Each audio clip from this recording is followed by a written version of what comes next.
Halo Hamis, di video kali ini kita akan belajar satu hal baru namanya statistika. Statistika tuh intinya ilmu pengolahan data. Kalau buat pemahaman Hamis sudah cukup ilmu pengolahan data. Nah, selain belajar statistika yang menjadi pemahaman konsep dasar, kita juga akan belajar tentang logika berpikir sama kreativitas. Karena kenapa kita juga belajar logika berpikir dan kreativitas? Kalau di materi statistika buat OSN SD ini uh, materinya sebenarnya relatif simple, cuman ngitung rata-rata, median, modus, uh, tapi akan banyak variasinya. Jadi kita juga harus masukin sedikit logika berpikir biar bisa ngerjain si soal statistikanya. Nah, sebelum itu kita uh, lanjut dulu ke materinya. Nah, misalnya ini nilai ulangan PAT Hamis. Satu angkatan misalnya ada 3 kelas, terus ini nilai PAT matematikanya. Nah, ini tuh kita mau belajar penyajian data. Nah, kalau datanya disajikan dalam bentuk kayak gini, ini kan acak-acakan, nggak berurutan. Kita kurang bisa dapat informasi yang relevan buat kita. Uh, ini kan misalnya tiap kotak ini mewakili satu orang, tapi kita nggak tahu ada berapa orang yang dapat misalnya 50, ada yang dapat 60, ada yang dapat 70, ada yang dapat 80, 90, 90 mana? 90, terus 100. Kan kita nggak tahu jumlahnya berapa. Ada beberapa cara untuk bikin penyajian datanya lebih simpel. Yang pertama itu adalah tabel. Jadi ini namanya uh, tabel distribusi frekuensi. Frekuensi itu berapa kali nilai 50 ini muncul di seluruh kotak ini ya. Nah, kalau dari dihitung, kalau mau dihitung, nyoba hitung sendiri, silahkan dihitung. Ini 50 ada 19 kali, 60 ada 9 kali, dan seterusnya. Nah, jadi ini kayak tabel yang di kanan, ini kan lebih enak dibacanya. Berarti bisa kelihatan paling banyak uh, siswa ternyata dapat 80, tapi yang 50 juga banyak nih, ada 19. Daripada di kiri ini kita nggak bisa ngambil kesimpulan apa-apa. Nah, selain itu, ada juga cara penyajian data dengan diagram. Kalau ini namanya diagram batang. Diagram batang ini nunjukin hal yang sama dengan di tabel tadi, tapi dia batang ini menunjukkan kan ini ada sumbu Y, ini ada sumbu X. Sumbu Y-nya frekuensi, terus sumbu X-nya ini nilai. Nilai yang tadi ada 50, 60, 70, sampai 100. Terus ini ada frekuensinya, ada berapa kali nilai itu muncul. Jadi kan kalau kayak tadi 50, ada di bawah 20 dikit nih, ini 19. Terus 80, tadi ada 22, di atas 20 dikit kan, ini 22. Gitu. Nah, selain itu, ada cara penyajian data yang lain, yaitu dengan uh, diagram lingkaran gini, atau bahasa Inggrisnya pie chart. Nah, ini tuh diagramnya dibikin berdasarkan persentase. Jadi misalnya dari keseluruhan, seluruhnya ada berapa nih? Anggaplah ini semuanya ada 90. Berarti ini tuh satu satu bulatan, satu sudut lingkaran 360 derajat itu artinya mewakili 90 orang. Nah, bisa tinggal dihitung sendiri, misalnya kalau yang dapat 100, ada 12 orang misalnya. Iya, misalnya ada 11 orang, sorry.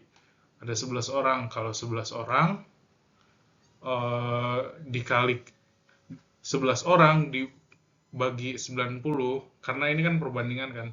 Besaran sudutnya berdasarkan seberapa banyak. Jadi 11/90 dikalikan 360, dapatnya segini. Ini nggak tahu sudutnya berapa, tapi ini jumlahnya 12% dari keseluruhan gitu.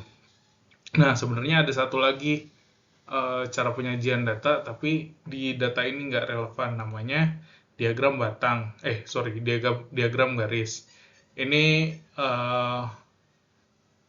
ini harga saham Unilever, tapi anggaplah ini harga apa ya? Apa yang sering berubah-ubah? Anggaplah ini harga beras. Anggaplah ini harga beras 1 liter. Jadi dia kan sering berubah-ubah. Kenapa ditunjukinnya dalam diagram garis? Karena kalau diagram batang ini biasanya digunakan untuk hal yang tidak berhubungan. Jadi kan ini orang yang dapat 50 nggak ada hubungannya dengan orang yang dapat 60. Tapi kalau diagram garis digunakan saat ada pengaruh antara data point yang satu misalnya di sini sama di sini. Ini berpengaruhnya karena apa? Karena ini sebenarnya harga beras kan semuanya sama, tapi ada komponen waktu di sini. Ini kan Juli, September, November, Januari, Mei gitu. Jadi dalam kurun waktu tertentu harganya naik turun gitu. Nah, ini kalau kalau ada hubungannya setiap datanya itu menggunakan diagram garis. Nah, selanjutnya kita masuk ke pengolahan data. Di pengolahan data itu ada rata-rata atau bahasa Inggrisnya mean, lalu ada median itu nilai tengah, dan ada modus. Nah, kita masuk ke rata-rata dulu. Rata-rata itu apa? Rata-rata itu jumlah perbandingan antara jumlah nilai data dengan banyaknya data. Jadi kayak tadi semuanya kalau mau nyari rata-rata di tabel tadi harus dijumlahin dulu semua, terus dibagi dengan berapa banyak datanya. Nah, ada dua cara nih ada dua jenis cara menghitung rata-rata. Yang pertama kalau datanya tunggal. Apa sih maksudnya data tunggal? Data tunggal ini maksudnya ini satu-satu gini. Jadi ada berapa nih? 11, ada 11 data. Terus dia nggak ada frekuensinya. Kalau di awal tadi kan dibikin tabel frekuensi. Nah, ini dijumlahin semua, dibagi dengan jumlah banyaknya data. Atau kalau ditulis dalam notasi matematika, X. Kalau di atasnya ada topi rata gitu, itu artinya rata-rata. Sama dengan X1. X1 tuh maksudnya masing-masing data ya. Ini 5 tambah 5 tambah ini. X1 tambah X2 tambah X3 sampai ini tuh dibacanya sampai dengan XN. XN ini kenapa ditulisnya XN? Karena kita nggak tahu ada berapa banyak jumlah datanya. Tapi kalau jumlah data itu biasanya disebut atau dinotasikan dengan N. Jadi misalnya datanya ada 11, berarti di sininya X11. Jadi ini dihitung dari data pertama sampai data ke-11. Nah, jumlahnya ini dibagi dengan N. N itu tadi jumlah data. Nah, atau secara simpelnya ditulisnya kayak gini. Ini tuh apa? Kalau ada simbol kayak gini, ini tuh dibacanya sigma. Sigma itu jumlah dari kalau dalam kasus ini jumlah dari seluruh data ini. Kenapa ditulisnya X1? Karena ini data pertama, dihitungnya dari data pertama gitu. Dibagi dengan N. N itu jumlah datanya. Nah, kalau di awal tadi kan kita bikin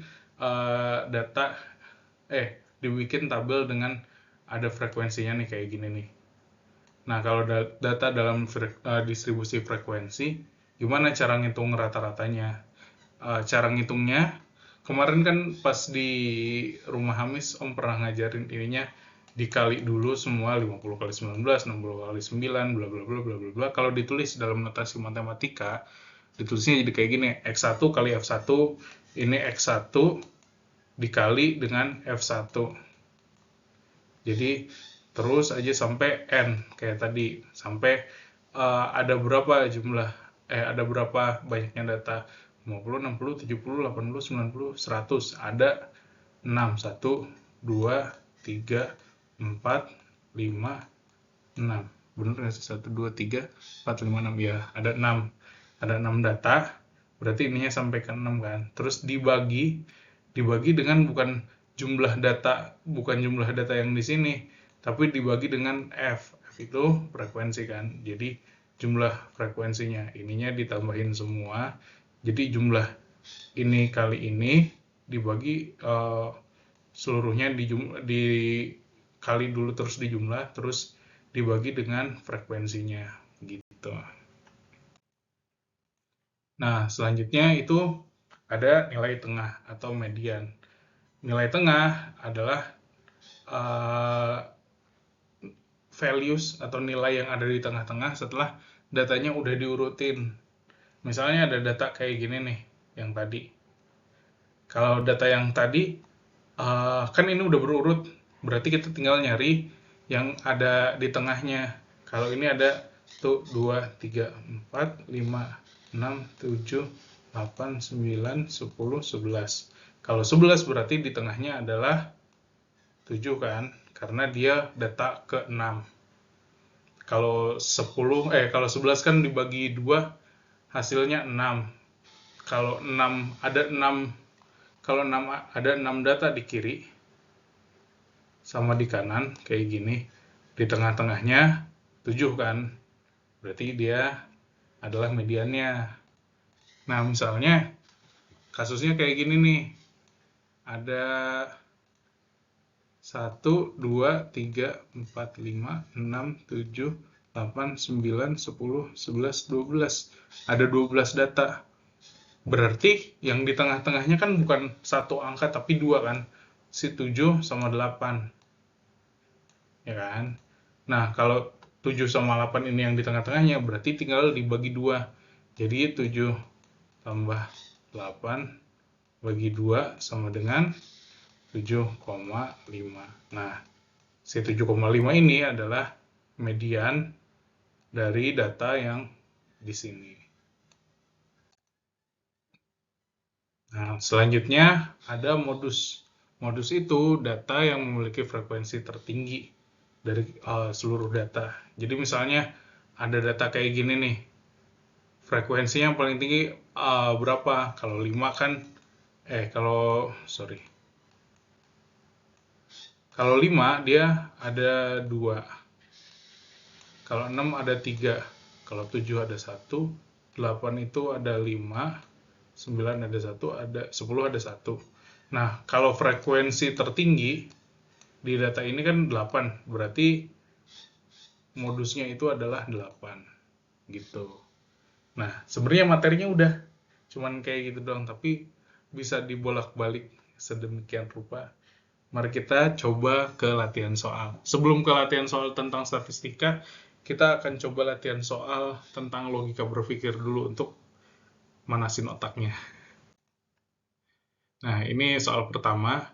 Pada gambar keempat, penjumlahan yang mungkin adalah, ini soalnya nggak jelas nanyain apa, jadi Om tambahin sendiri. Kalau 2 kotak A itu setara dengan berapa segitiga D? Nah, silakan di-post dulu, ntar kalau udah kita lanjut ke jawabannya. Nah, coba dilihat di soalnya, ini kan kalau 1A sama dengan 3B. Kalau 2B sama dengan 3C. Kalau 6C sama dengan 10D. Kalau 2A sama dengan berapa D? Kalau 1A sama dengan 3B. Kalau 2A berarti sama dengan 6B. Kalau 6B sama dengan 9C. Kalau 9C sama dengan, ini jawaban ini dari buku yang Om dapat. Oh iya, ini soal-soalnya dari buku online yang Om dapat. Emang soal-soalnya agak ngejelimet karena emang dari persiapan OSN. Nah, ini kan tadi kita udah bilang nih, kalau A itu sama dengan 3B, 2B sama dengan 3C, 6C sama dengan 10D. Kalau mau disederhanakan bentuknya berarti kayak gini. Kalau B itu sama dengan 3/2. Dari mana? Kalau ini 2B sama dengan 3C, kalau B-nya kan berarti sama dengan 3/2C. Nah, Sama aja kayak yang C ini. C itu sama dengan 10/6. 10/6D atau enggak 5/3. Nah, kalau kita mau nyari eh kalau A ini, kalau ada 2A bisa dapat berapa kotak D? Kita bisa nulis 2A sama dengan 2 kali 3B. Karena A kan sama dengan 3B. Berarti 2 kali 3B eh sebelum sebelum kan ini kita udah ada nih. B itu sama dengan 3/2C. Diubah lagi berarti 2A sama dengan 2 dikali 3. B-nya jadi 3/2C. Nah, kalau dihitung 2A sama dengan 2 kali 3 kali 3/2. 2 kali 3, 6 kali 3, 18 bagi 2, 9. 2A sama dengan 9C. Nah, kita kan udah ada nulis di sini. C itu sama dengan 5/3D. Berarti 2A sama dengan 9 kali 5/3D. Hasilnya berapa? 2A sama dengan 9 kali 5, 45. 45 dibagi 3 sama dengan 15. Jadi 2 itu sama dengan 15D gitu. Tapi kalau cara cepatnya, hitung aja dari sini. Kalau A itu bisa dapat. Sebenarnya ini logika panjangnya. Kalau Om ini malas nulis, jadi kan langsung aja. Kalau A itu dapat 3, berarti kalau 2A itu dapat 6. Kalau 2 dapat 3 di sini, kalau 2 dapat 3 di sini, berarti kalau 6 dapat dikali 3, 18. Kalau 18 di sini, bentar. Kalau A dapat 3, kalau 2A dapat 6. Kalau 2 dapat 3, kalau 6 dapat 9. Karena 6 karena 2 kali 3, 3 kali 3 9. Kalau 9 dapat 10, kalau 9 dapat 10,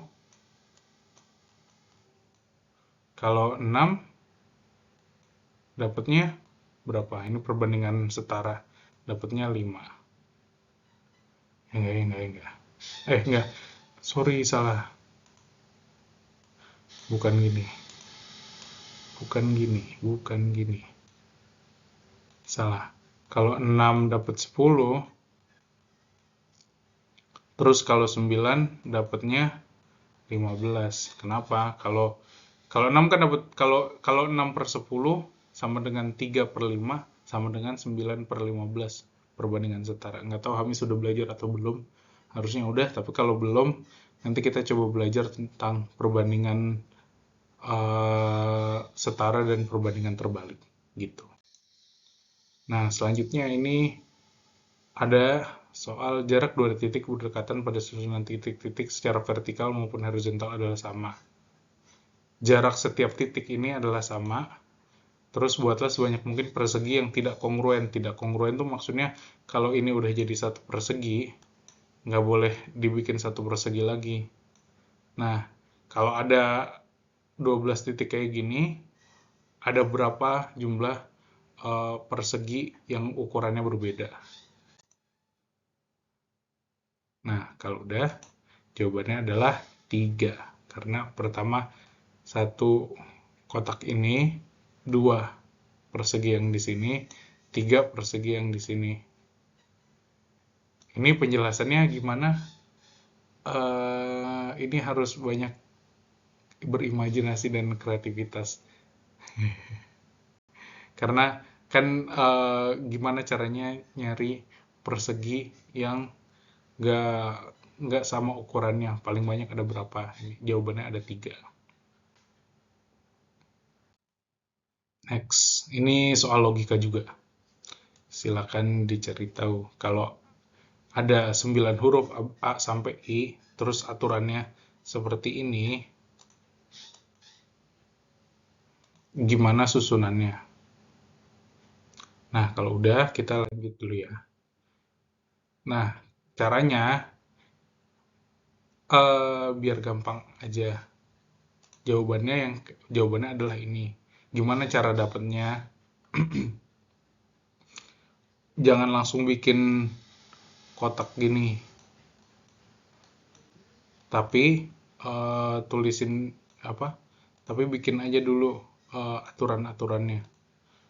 Misalnya B ada di sebelah kiri E. Kalau B di sebelah kiri, bisa aja E-nya di sini atau di sini kan. Nah, terus I ada di sebelah kiri D. I ada di sebelah kiri D. Bisa aja kan dia kayak gini kalau ada tiga kotak. Bisa I-nya di sini sama di sini, bisa juga kayak gini, ya kan? Tulis aja dulu. Nah, terus H itu berada di atas F dan B. Ini kan 3 ya, kalau di atas kan berarti udah langsung gini nih. H itu ada di atas F dan B. Kita nggak tahu nih bisa F dan B atau B dan F.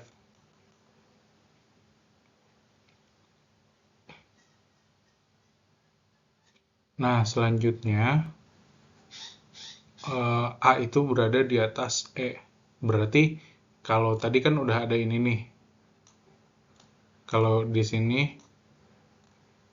kita nggak tahu ada di sini ada kotak lagi di sini atau kotaknya di sini. Tapi pasti di sini atasnya A. Nah, lihat ke yang clue nomor 1.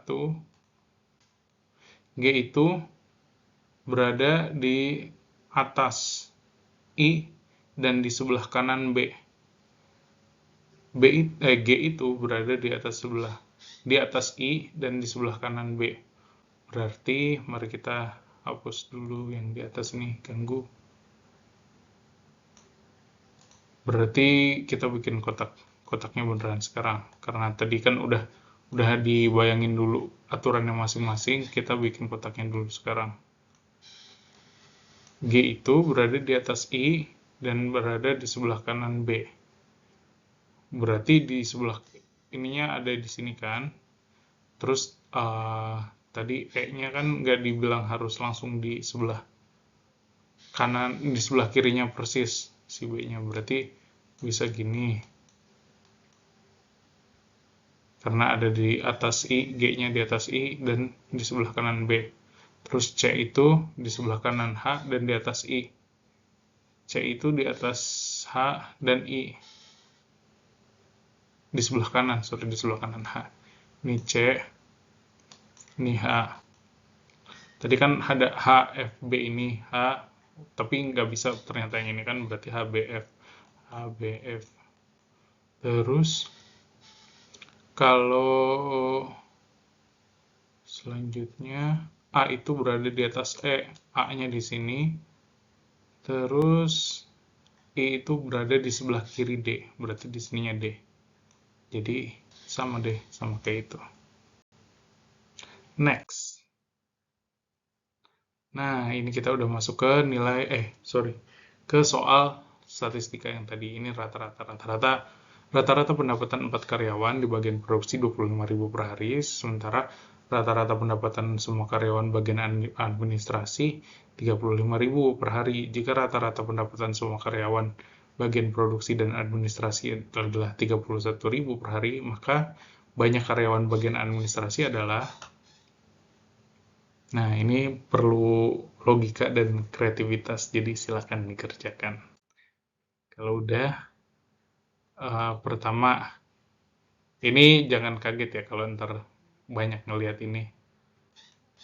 Rata-rata X sama dengan sigma dari X sama P. Terus ini NP. Ini maksudnya kan cuma cara bacanya ini rata-rata adalah jumlah data dibagi banyaknya data. Gitu aja.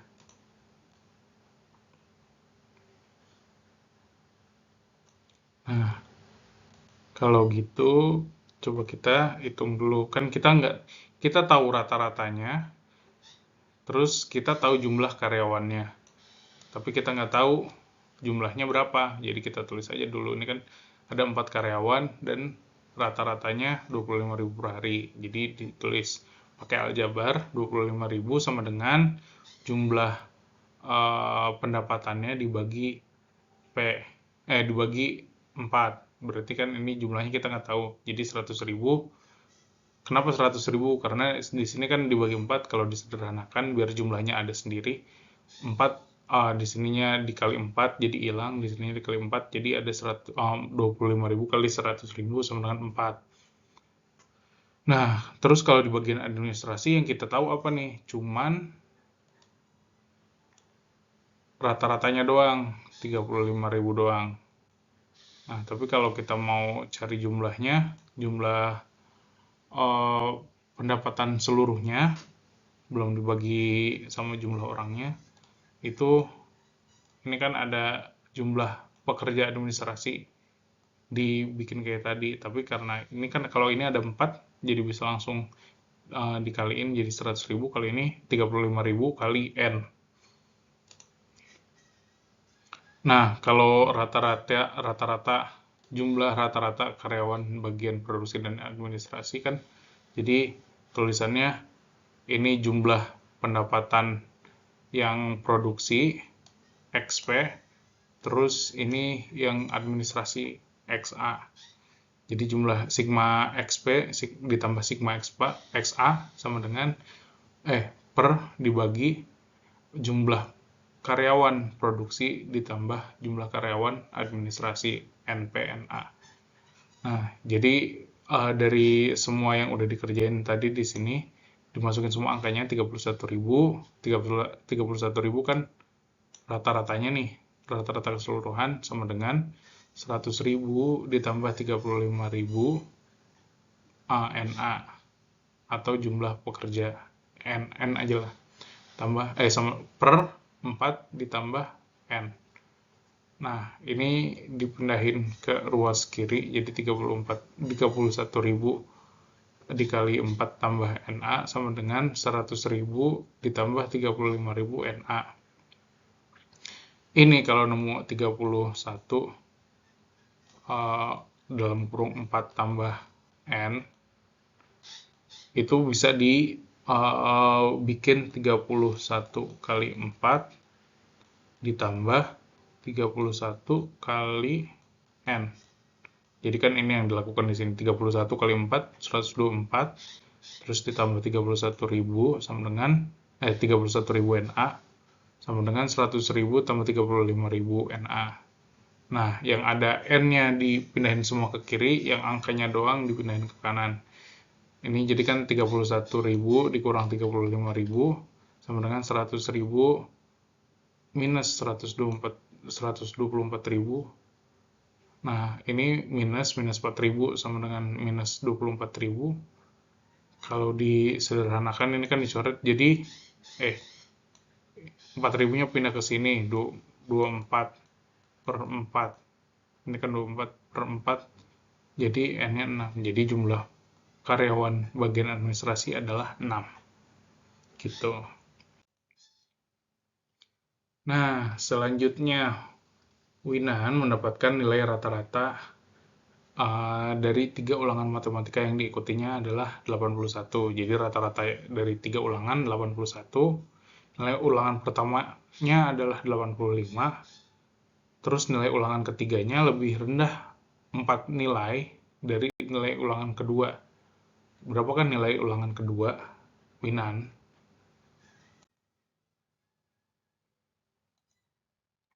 Nah, ini kita jabarin dulu dengan aljabar. Jadi kan tadi 85 ditambah ulangan kedua sama ketiga kan kita nggak tahu. Jadi tulis aja ulangan keduanya X.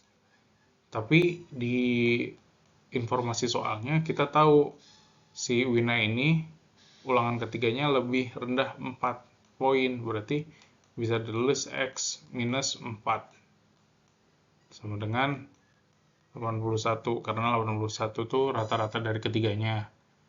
ini dibagi 3. Karena ini kan jumlah data dibagi banyaknya data. Banyaknya data, ini jumlah data. Nah, kan kalau udah dijabarin kayak gini, kita bisa nulis sebagai 85 X. Iya.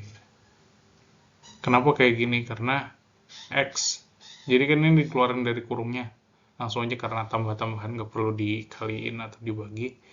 Jadi 85 kurang 4, 81. X tambah X sama dengan 2X. Terus per 3-nya ini dipindahin ke sini karena ini dibagi, ini ruas kirinya dikali 3, ruas kanannya dikali 3. Jadi 81 dikali 3 sama dengan 243.